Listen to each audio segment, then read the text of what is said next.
The Little Cat Who Collected Dreams Chapter 1. A town where stars twinkle brighter in, a town unlike any other, where the stars above twinkled with a special warmth. Nestled between slow hills and silver streams, lived a cat not quite ordinary. His name was Whiskers, and his fur shimmered in shades of snow and cinnamon. He was soft, small, and light as a whisper, but his green eyes sparkled with something more. Magic. Whiskers had a secret. He could collect dreams, not just any dreams, not the ones people forgot or the ones that vanished like fog. No, he could find precious dreams, the ones that made hearts braver, souls lighter, and nights softer. Every evening, as lamps dimmed and the hush of sleep swept through town, Whiskers would leap from rooftop to rooftop. His paws barely made a sound as he walked the line between stars and chimney smoke. He looked for floating bits of dreams, soft glowing bubbles that danced in the air like fireflies. And with the curl of his fluffy tail, he would catch them. Gently, some dreams smelled like cookies. Some sounded like lullabies. Others shimmered with colors no rainbow had ever shown. Whiskers stored them in the bell on his collar, a magical silver charm that glowed when full. But collecting dreams wasn't just his joy. It was his calling. You see, Whiskers was one of the Dream Keepers, a secret group of magical cats assigned to protect the dream world. Their task, to deliver beautiful dreams to children who needed them most. Chapter 2. The Sleepless Halcyon Evening. As Whiskers floated atop a drifting cloud over the rooftops, he noticed something strange. A house with a warm light in the window, long after other lights had faded. Inside, a small boy sat up in bed, eyes wide open. His name was Leo. Leo wasn't sick. He wasn't scared. But he couldn't sleep. He had tried counting sheep, flipping his pillow, drinking warm milk. Still, sleep refused to come. Whiskers paused. The bell on his collar pulsed gently. A dream is needed here.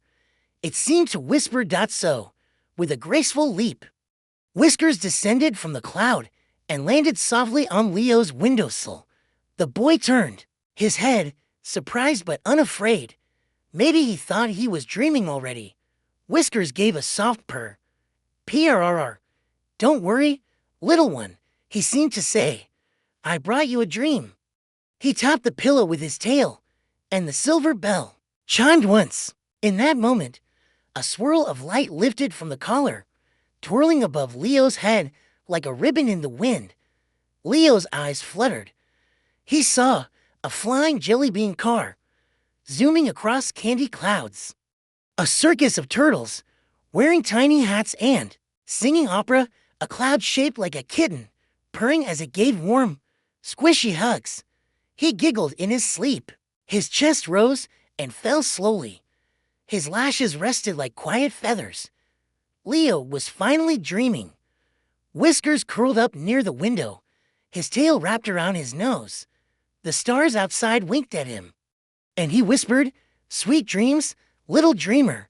Chapter 3. The Missing Dream. Next night, something odd happened. When Whiskers woke at sunset and stretched his paws, he felt an odd stillness in the air. His bell didn't chime. No dream bubbles floated on the breeze. He leapt from rooftop to rooftop, searching. But the sky was empty. Until he found a dark gap in the stars. A ripple in the dream stream that something, or someone, had stolen a dream. Chapter 4. The chase through the dream stream. Whiskers followed the ripple into the sky. The dream stream, usually a calm river of shimmering light, churned with stormy waves. He leapt from cloud to cloud until he saw it, a shadowy figure darting through the night, clutching a glowing dream bubble. "Stop!" Whiskers meowed. The figure turned. It was a scruffy cat with eyes like mirrors. His name was Scratch. "I just wanted one," Scratch growled. "No one ever gave me a dream." Whiskers softened. "Dreams aren't for stealing, but maybe I can share one." He gently opened his bell and offered one tiny dream. It glowed with kindness and warmth. Scratch hesitated, then took it. And as he touched it, he purred. Chapter 5. Return to Leo. Whiskers returned to Leo's house, unsure what he'd find. But there he was, still sleeping peacefully, a small smile on his face. Whiskers curled next to him once again, watching the stars slowly return to their places. The dream stream shimmered again. All was well. Chapter 6. The Dream Schoolsome Nights. Later, Whiskers awoke to find an envelope tied to his tail. Inside, it read, "You are invited to teach at the Dream School." There, he met other cats like him, Moonpaw, who painted dreams with her whiskers, Nimbus, who rode comets, and Whisper, a deaf kitten who shared dreams through touch. Together, they taught dream magic to a new generation. Chapter 7. The Trial of the Night Fogone Moonless Night.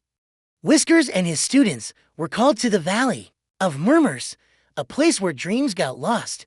A terrible fog had settled, stealing dreams from the sky and filling children's nights with silence.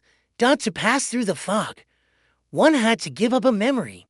Whiskers bravely stepped forward and shared the memory of the first dream he ever caught. In return, the fog opened, revealing a forgotten world, the dream orchard. There, dream fruit grew on trees, and each one shimmered with a different hope, courage, laughter, forgiveness. The cats collected them carefully and sent them into the world. Chapter 8. The Queen of Quiet. In the deepest part of the orchard lived the Queen of Quiet, a cat made of shadow and silence. She had once been a dream keeper, but gave up hope after losing her favorite dream to a storm. Whiskers sat with her in stillness, then offered a dream. Not perfect, but real, from Leo. It showed a boy hugging a teddy bear in moonlight. The queen closed her eyes and cried.